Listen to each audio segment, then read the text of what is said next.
This thing is known as Earth. Provide place, norms, beliefs, foods, and any other set of meanings. We humans, living among other creatures, plants, oceans, mountains, we are interdependent to each other. Hence, the field of human geography is created.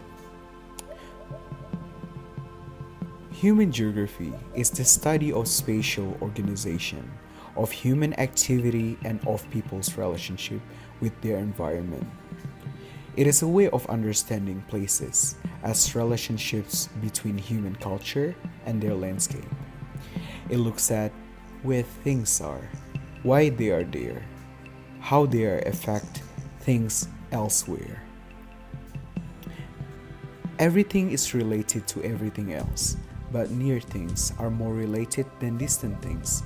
That's why a culture is born and made from a specific place.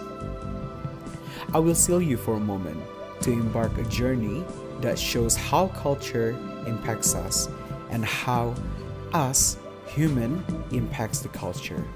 Thinking about the term culture, one must know that it is the way we as a community or country think, act, and interact. It is predominantly the way we operate as a human beings. It looks at the kind of food we eat, what we wear, how we communicate via our language, and most importantly, how we perceive a belief or a religion. Hence, culture and landscape, they are interdependent to each other. It is a two-way relationship. Places shape culture, culture shapes places. Interdependency. Let me take you on a voyage to show you this. The three important places in my life.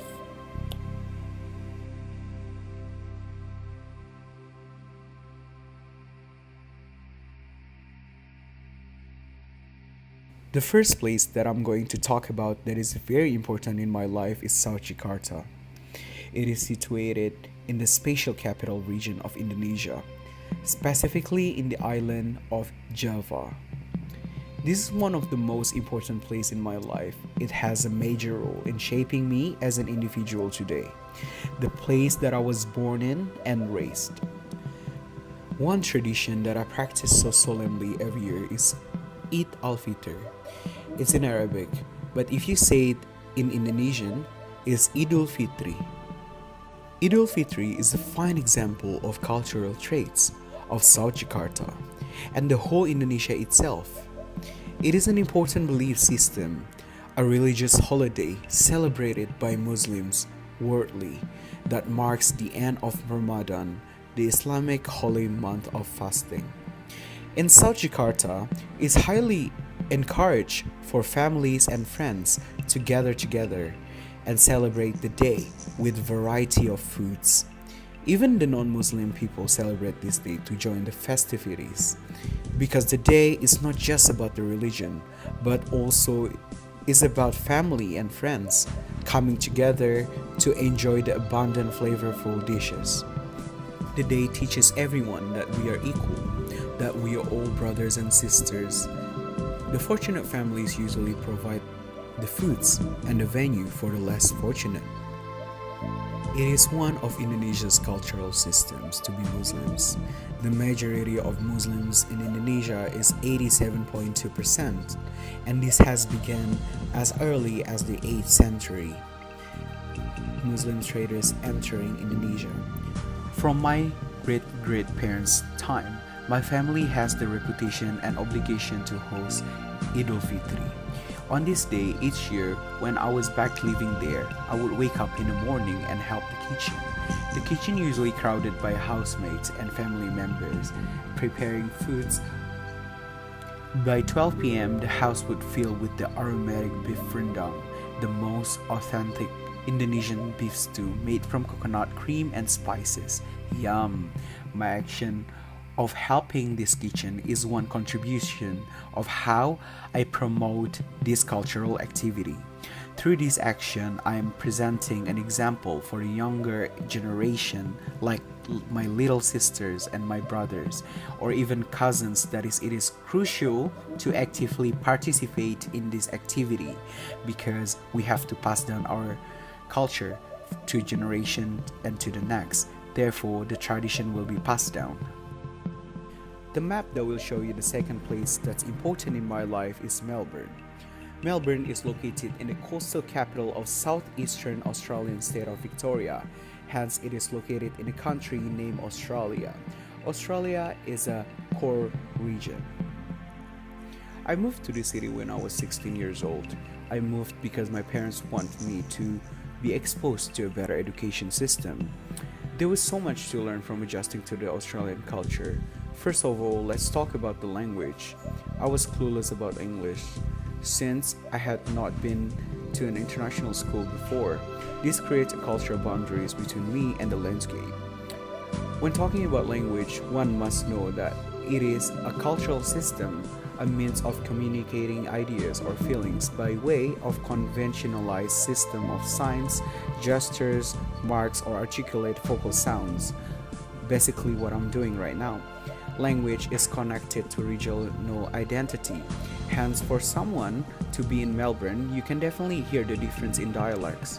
What I mean by this, the variation in accents, vocabulary, and grammar. The Australians have a very distinct accent. One who never experienced such accent often got lost in translation. Someone like me before. Often, I felt bad because people in Melbourne, like my teachers, my friends, had to speak slowly when talking to me. Nevertheless, as the time goes by, or went by, I began to pick the accent and communicate better with them. My action to excel in English helped me to articulate my ideas and talk about Indonesian culture to the people of Melbourne. My action impacts the landscape itself in a way to illustrate. I was the only Indonesian in my school back then. Through English, I was able to tell my friends and teachers what was it like living in Indonesia. And oftentimes, I also cooked some Indonesian dishes. Hence, through language, I was able to connect with people as well as bringing diversity to the landscape itself. The last place I'm going to take you is Burnaby. Burnaby is located in BC, Canada. It is the current city that I'm living in right now, and every day I'm discovering more and more about its culture. One of the Canadian cultural traits that most stand out to me is how diverse and multicultural this place is. So, what it is for a place to possess multiculturalism? Multiculturalism is the view that cultures, races, and ethnicities, particularly those of minority groups, deserve special acknowledgement of their differences within a dominant political culture. We can see a lot of this in Canadian landscape. You can witness how people here is so accepting towards the variety of the minority of people from different background, especially the Chinese, the Korean, the Indian, and so on. Even for me, when thinking about the word Canadian, not only the Caucasian looking people come into my mind, but people with different races. This is evident as I perceived it in their media, the landscape, or even in the Parliament House itself. You can see people with different cultural background or even sexual orientation working towards the same goal together. This is when I come into the second Canadian cultural trait, which is being eco-friendly. Canadians are very mindful about their environment and their landscape, and I believe they have the best waste management system in the world. For example, it is their norms to know which bins to use for specific garbage. This has become the culture of the Canadians to not pollute their land and to protect it instead.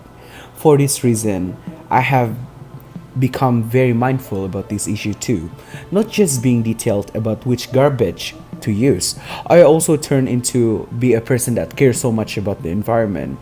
Latest contribution I made to promote this particular trait, I bought myself a straw that made out of metal, aiming to reduce my plastic waste. I felt guilty every time I used the plastic straw or even anything that can pollute the environment. This, as a result, my action to reduce plastic waste is one example how I contribute to the Canadian culture, how I want to protect their landscape too. Hence, these are the ways how my life interdependent with the culture surrounding me.